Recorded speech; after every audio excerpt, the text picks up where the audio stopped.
আজকে একটু নিরামিষ চিলি পনির বানাবো। একরকমই খাই পনিরটা, তা বলে আজকে একটু অন্যরকম করি, ওই জন্য নিরামিষ চিলি পনির। তার জন্য এই যে কাশ্মীরি লঙ্কার গুঁড়ো, নুন, মরিচ আর কর্নফ্লাওয়ার দিয়ে মেখে রেখেছি। আর এখানে ক্যাপসিকাম কেটে রেখেছি, আদা কুচি, ধনেপাতা কুচি, আর 3 রকম সস দেবো। একটু খানিকক্ষণ ম্যারিনেট করা থাক, আমি একটু ততক্ষণ সবগুলো রেডি করে নিয়ে আবার আসছি। কড়াইয়ে তেল দিয়ে দিয়েছি, এইবার পনিরগুলোকে হালকা করে একটু ভেজে নেব।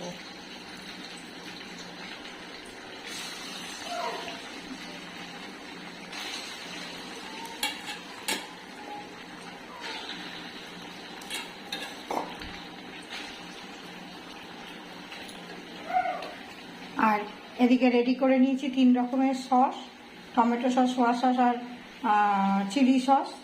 আর এদিকে কর্নফ্লাওয়ারও বাটিতে নিয়ে নিয়েছি, গুলবো।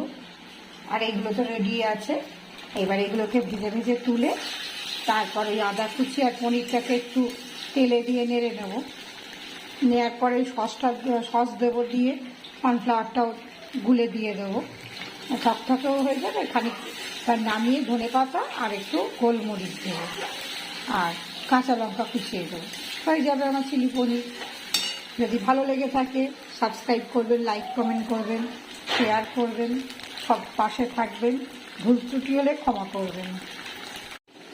আমার চিলি পনির হয়েই এসছে। কেমন হয়েছে জানাবেন, রংটা কেমন হয়েছে। সামান্য চিনি দিয়েছি, যেহেতু পনির ওই জন্য সামান্য চিনি দিয়েছি।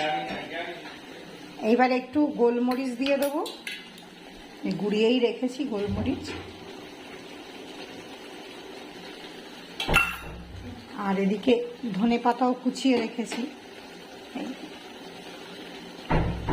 ধনেপাতা।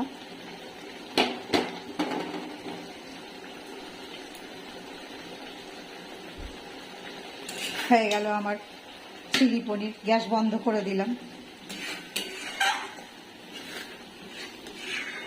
এটা রুটি, পরোটা, ভাত যার সাথে হোক খাওয়া যায়। আমরা ভাতের সাথেই খাবো। ছেলে তো এসে অফিস থেকে এসে খুব খুশি হয়ে যাবে এরকম খাবার দেখে।